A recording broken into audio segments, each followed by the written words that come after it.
నమస్తే అందరికీ. Welcome to నా చిన్న ప్రపంచం. ఈరోజున వెజ్ బిర్యానీ చేశాను, చూసేయండి. మీకు నచ్చితే లైక్ కొట్టండి, సబ్స్క్రైబ్ చేయడం మర్చిపోవద్దు. ముందుగా కొంచెం ఆయిల్, నెయ్యి వేసుకొని హోల్ గరం మసాలా మొత్తం వేసుకున్నాను.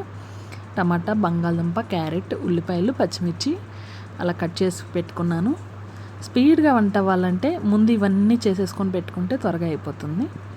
అలా మసాలా కొంచెం వేగిన తర్వాత పుదీనా, కొత్తిమీర ఇవన్నీ నేను తెచ్చిన రోజే క్లీన్ చేసుకొని అలా కట్ చేసుకొని పెట్టుకుంటాను అనమాట.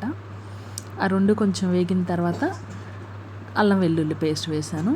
నేను ఎప్పుడు ఆయిల్లోనే అల్లం వెల్లుల్లి వేస్తాను, మీరు గమనించారో లేదో. అది అయిపోయిన తర్వాత కొంచెం వేగాలి. అందులో పచ్చిదనం పోయాక మన కూరగాయ ముక్కలన్నీ వేసుకోవచ్చు.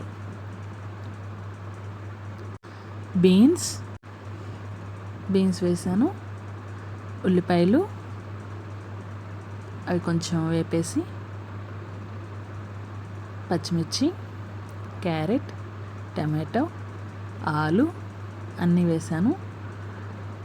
ఫస్టే ఉప్పు వేయాలి. కూరగాయ ముక్కల్లో కూడా ఉప్పు వేస్తే చక్కగా వేగిపోతాయి అన్నమాట. నేను ఫస్ట్ వేయడం మర్చిపోయాను, తర్వాత వేసాను అనమాట. అలా కొద్దిసేపు కనుక మూత పెట్టేసుకుంటే చక్కగా మొత్తం నూనెలో ఫ్రై అవ్వాలన్నమాట. మెత్తబడతాయి, కొంచెం ఆయిల్కి ఫ్రై అవుతాయి.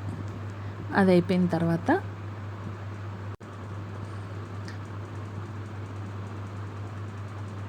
మనం కడిగి పెట్టుకొని నానబెట్టుకున్న రైస్ని ముందుగానే ఇలా వేసుకోవాలి.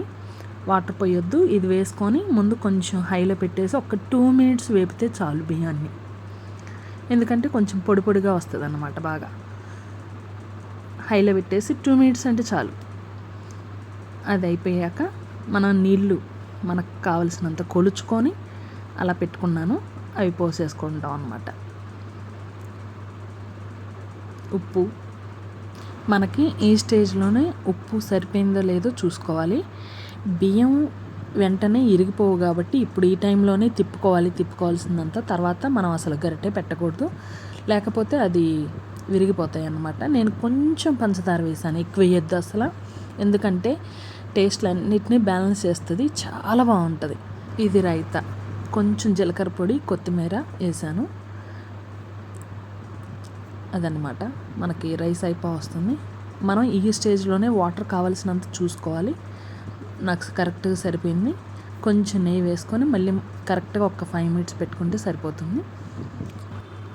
అంతే, వెజిటేబుల్ బిర్యానీ రెడీ. మీకు కావాలంటే ఏ కర్రీ అయినా చేసుకొని పులుసు కర్రీలాగా తినేయండి. మీకు నచ్చితే లైక్ కొట్టండి, సబ్స్క్రైబ్ చేసుకోవడం అస్సలు మర్చిపోవద్దు. మళ్ళీ నెక్స్ట్ వీడియోలో కలుద్దాం. బాయ్.